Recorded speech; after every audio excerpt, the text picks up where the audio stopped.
உலகத்துல தங்கம் எங்க கிடைச்சாலும் அது தற்செயலா தான் கிடைக்கும். விதியோட விளையாட்டுல அன்னைக்கு ராத்திரி 2 சம்பவங்கள் நடந்துச்சு. தங்க சுரங்கமும் பிறந்துச்சு, அவனும் பிறந்தான்.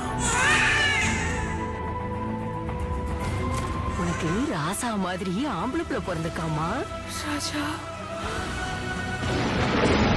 அலைகளும் ஆர்ப்பரிக்க பூமியில் பூகம்பமாய் செங்கதிர் சூரியன் அஸ்தமனமாகிட இடியும் மின்னலும் அவன் வரவை பறைசாற்ற அந்த விதி கூட திணறியது.